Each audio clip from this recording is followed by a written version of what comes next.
ایمان کم ځای ته ورسېد دومره خړ شو چې د الله او د رسول خوږې خبرې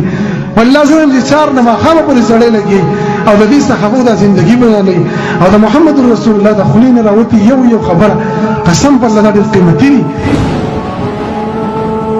خو اصل مسله دا ده چې د زړونه خراب دي دا زړونه که صحیح وي والله که د الله د خبرو نه موږ مړه شوي ټوله ورځ به ناست خو تنګېدې به نه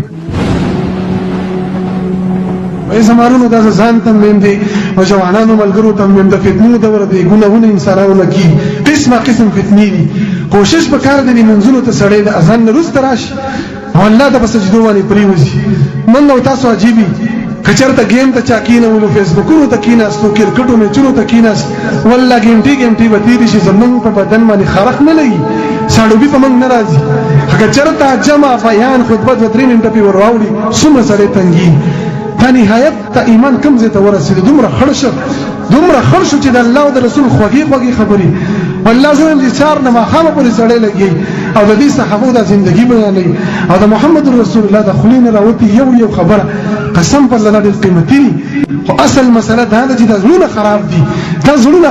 که صحیح وي والله که د الله د خبرو نه موږ مړه شوي ټوله ورځ به ناست خو تنګېدې به نه خو بیا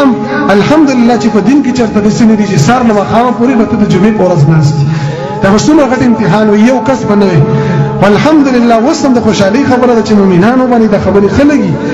څوک په دعاګانو کې مشغول وي څوک تلاوتونه کوي څوک خپل ګناهونه رایادوي څوک په سجده او څوک په رکوع څوک په قیام څوک په تشهد دا حالت د الله ډېر خوښ دی موسی علیه السلام ته الله ویلي ما اعجلک عن قومک یا موسی ته ولې د خپلې وعدې میقات وخت مقرر نه راغلی ما درته یو ټیم ښودلی او ته د هغې نه مخکې راغلې هغه ویل یا الله وعجلت